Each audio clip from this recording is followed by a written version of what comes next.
you want, Barry? You want the moon? Just say the word and I'll throw a lasso around it and pull it down. It's a Wonderful Life, the story of George Bailey. Welcome home, Mr. Bailey. A man who gave up all his dreams and ambitions to help others in his small, tightly knit community. This town needs this measly one-horse institution, if only to have some place where people can come without crawling to Potter. And whose thoughts of suicide on Christmas Eve brought about a life-saving intervention from a guardian angel. I said I wish I'd never been born. You've got your wish. You've never been bored. Starring legendary Hollywood actors James Stewart and Donna Reed, the movie was produced and directed by Frank Capra, who had his own rags-to-riches story. My grandfather immigrated from Italy. He's from Sicily with his family. They were very, very poverty-stricken.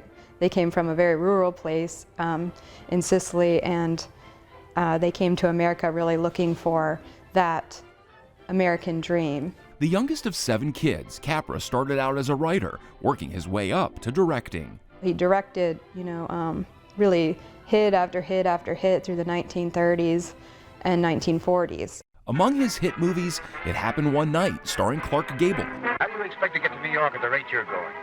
But that's none of your business. Mr. Deeds Goes to Town. And Mr. Smith Goes to Washington. Which is probably one of my favorite films that he made. And I saw 3 of them in his room the day I went up to see him. Senator, yield. No, sir, I will not yield. He also produced the Why We Fight series, shown to U.S. troops during World War II. Then as the war ended, came It's a Wonderful Life. Mary! Well, hello, Mr. Bank Examiner.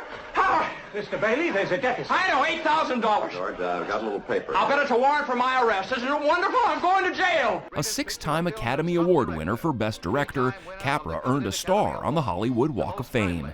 We present to you, Frank Capra, this award. He kind of had a moment in cinema and in film history that I don't think has been repeated by another director. Frank Capra Jr. followed in his father's footsteps, becoming a movie producer, notably the 1984 sci-fi horror thriller Firestarter, starring a young Drew Barrymore.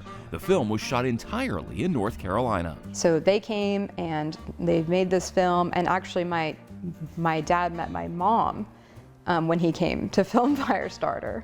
And she and her family were from North Carolina. He did mostly producing until he became more of a studio head. My name is Frank Capra Jr., president of EUE Screen Gems Studios. Often seen having fun playing on her father's movie sets, Christina Capra, who years later is now the 3rd generation of the Capra family to work in the film industry. I think similarly to my dad, I did not initially want to work in film. So since graduating from UNCW, I've worked on a few small documentaries that I directed.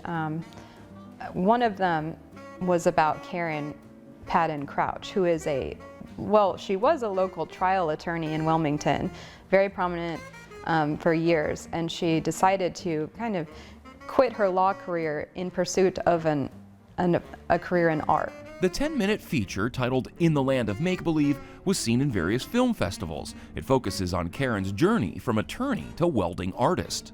And I finally accepted that I was just burned out on trial practice. They didn't come in with any preconceived ideas about what they were going to do. It ended up being a lot more personal than I thought it would be. Christina and boyfriend Jamie met about 3.5 years ago.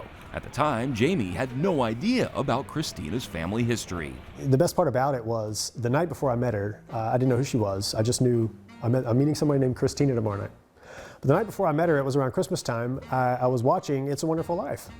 I actually had started to watch that movie. I watch it every year. Little did I know the next day I was about to meet somebody connected to it in a very important way.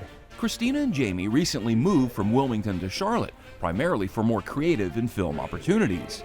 And we're really enjoying Charlotte so far. Their home is filled with lots of pictures of Christina's family. This is my grandfather and my dad, who was young.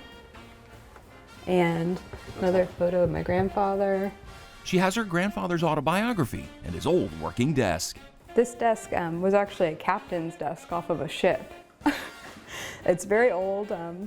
It was my grandfather's desk for a long time, and then it became my dad's desk and then mine. She even has her dad's old producer's chair and a throw blanket featuring Bedford Falls. Hello, Bedford Falls! The fictional town in It's a Wonderful Life. I just remember we've kind of always had this, but I think it's really fun. Up next for Christina, expanding her creative efforts from short-form documentaries into full-length movies, just like her father and grandfather used to do. I've been doing more commercial video work, and which is one thing I'm interested in doing. I'm also very interested in pursuing more of a feature-length directorial role. My next endeavor is I'm currently working on a screenplay that I will attempt to get funding for and direct myself. I think when she gets into her feature-length things that are coming, I think her father and grandfather definitely be proud. I think my dad would be so proud. He would be so happy. Look, Daddy, teacher says every time a bell rings, an angel gets his wings. That's right. That's right. Thanks for watching, and if you don't want to miss any more great regional stories, please subscribe to our PBS Charlotte YouTube channel.